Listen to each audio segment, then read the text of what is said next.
This is my 6th glass. And you know why? We're going to start with 63, and then I'll go back to 248.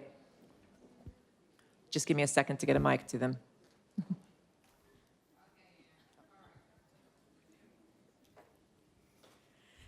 Hey, Spike. How are you doing? I'm great. How are you What is your doing? name? My name is Tanja Stidham. I'm from The Root.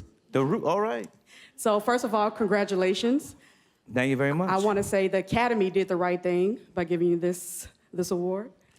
Thank you very much. So I actually recently interviewed Ron Stallworth, and he said that he couldn't imagine anyone else helming this film. And so I want to ask, what would you say to Ron now that you have this award for writing for this film? Well, first of all, he lived that life.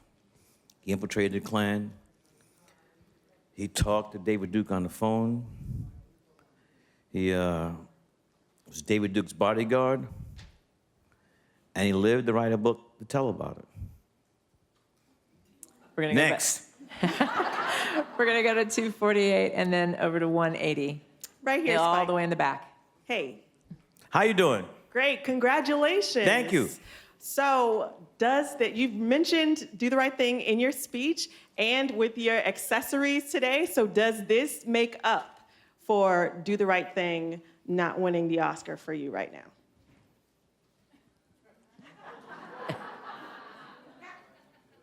I'm snake bit. I mean, every time somebody's driving somebody, I lose.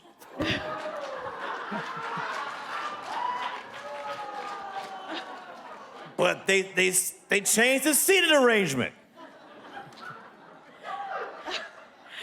We're going to go over to 180 and then over here to 95. But in '89, I didn't even get nominated. So this one we did. All right, over here. For best 180. You want to picture. stand up, 180, so he can Sure. see you? Yes. Thank you. Over here. To you. Hi. Yes, how you doing? Good, how are you? Good. I just wanted to ask you, we saw a little bit of a reaction to the Green Book win. Can you give us your thoughts on that Best Picture win? Let me take another sip.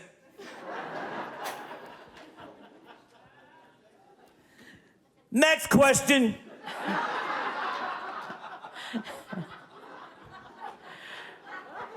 We're going to come down here Oh, then. wait a minute. What reaction did you see? What did I do?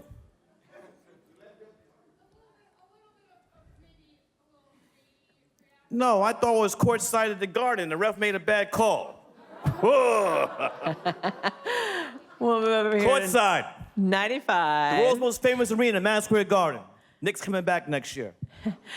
95 and then 146. Spike, right here. Right here, sir. What's up? How's it going? Good. Jonathan Landrum, Associated Press. AP. AP. All right. You've been a critic of the Academy, for some years. How do you feel about the progression of black filmmakers, after this year? Here's the thing. Without April Rain, without April Rain, hashtag Oscar So White, and the former president of the Academy Award Motion Picture Sciences, Cheryl Boone Isaacs, I wouldn't be here tonight. They opened up the Academy to make the Academy look more like America. It's more diverse. So that's why 3 black women, if I counted correctly, won Oscars. That would not have happened without Oscar So White and Cheryl Boone Isaacs. Facts. Like my brother Jay-Z says, facts.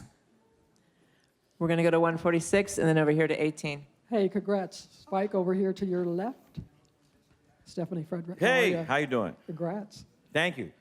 That reaction we saw of you and Samuel Jackson, walk us through that just a little bit. Talk about that moment. Well, for me. first of all, Samuel Jackson and I went to the same college, went to Morehouse College.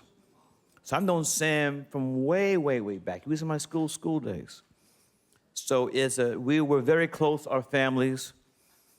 And for him, my brother Samuel Jackson, to open up the envelope and say my name, it was a great thing. And did I jump up on him? You did. Yes, you did. Let me take another sip. No, it's all love. That was a genuine reaction. And My co-writers, look, it's not just me. The people in front of the camera and behind the camera. And here's the thing, though. I had 2 speeches. Now, I'm going to call this, I'm keeping it 100. That means I'm keeping it real for those who don't live in Brooklyn, New York. 100. Had 2 speeches. One with the list of the people I was going to thank. And the other one was what you heard me say. So I said to myself, Self, your black ass not be up here again.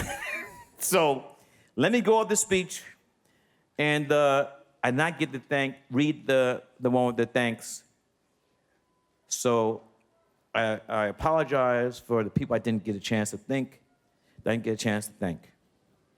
going to go over 18 and then back Yes. to 250. Right here, Spike. Yes. So, a lot of us have been with you since Do the Right Thing, Malcolm X. Yay, it feels good today. From back in the day. Back in the day. But I have a different kind of question. You mentioned David Duke, the whole thing. You think he's watched the movie? And if he has, or if he hasn't, what's your message to him? David Duke told Ron Starr if you saw the film. What do you have to say to him? We're going to go back to 250 and then to 55. Thank you. Back here, La Pacazzo, Sandoval, New York, Amsterdam News. And Amsterdam News, yes. Yeah, hey. Historic. And I'm in this room because of Cheryl Boone Isaacs, FYI. So I was interviewing Robbie Reed, and she helped me compose this question. She told me that she was part of your A-team, and she told me, it was a really beautiful interview, what it was like in the early days. And so the question is, Spike, what keeps you motivated after all this work? Well, I'm one of the blessed people in the world who gets to make a living doing what they love. It's simple. Most people go to their grave having worked the job they hated. That's it. We're going to go to 55 and then we're going to wrap it up with 23. Yes. Yes, hi, Spike. How you doing? First of all, I'm born and raised in Minnesota. I love your Prince outfit tonight. It's homage. Your homage, yes. It's homage. Obviously, a lot said about Do the Right Thing in '89. How have you changed, do you think, as a filmmaker? If you made that film today, how might it be different? Or if you made BlacKkKlansman in '89? I do not answer hypothetical questions. The film was made when it was made. But the thing is, the film, I wrote that in '88. In '88, I was talking about gentrification. In '88, I was talking about global warming. And that stuff, June 30th this year will be the 3rd anniversary of Do the Right Thing. And all the stuff we talked in that film is still relevant today. And we're going to wrap it up with 23. Right back here, Spike, Tanya Hart. I told How you you were going doing? to win that one. How you didn't doing? I? Yes, you did. You called it. I called it. Thank you. Congratulations, though. Thank you so very much. deserved. So, how has this film changed society? Because a lot of people did not realize that the Klan was still around. They didn't know when this film came out. They sort of know now, after last week and the week before, but how has this changed society? Well, that's a hard question for me to answer, but I do know that the coda of this film, where we saw homegrown red, white, and blue terrorism, Heather Heyer, her murder was an American terrorist act.